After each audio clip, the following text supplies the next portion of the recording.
Amandasыздар ма балалар? Қалдарың қалай? Көңіл-күйлерің тамаша ма? Бүгін ұлттық ойындар ойнаймыз. Дайынсыздар ма? Қанекей, отырып алайық онда, Ұлттық ойын ойнамас бұрын, қандай ұлттық ойын білесіңдер сендер? Қанталапай, бәрекелді Қабиболла, қанталапай ойнайық онда. Қанталапай ойнамас бұрын, мен сендерге қанталапайдың ережесін түсіндіріп жіберейін. Дайынсыздар ма? Асық ойынымен ойналатын ойын ішінде ерекше асық болады. Оның аты хан асық болады. Хан асық қанталапай ойынын бастамас бұрын, мен сендерге асықтың түрін түсіндіріп өтейін.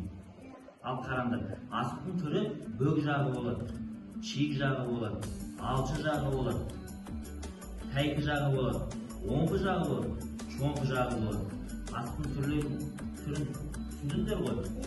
Ал түсінсеңдер, онда ойынға дайындалайық. Қанекей, тұрайық бәрін.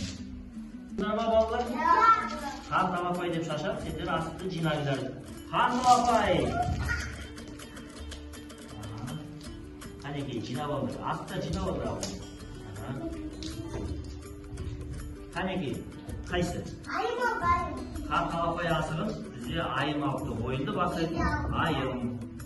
Ал балалар, мен сендерге асыға бұл тәрсін сендерге түсіндіріп жіберейін. Ұят болыңдар. Асықты оң қолымызға аламыз. Сол аяғымызға алып қойып, сәл еңкейіп, асықты атамыз. Асықты тигізу керек. Айымға кезекті берейін. Дайындаламыз. Айым бізде тигізе алмай қалды. Айымға тағы бір мүмкіндік берейік.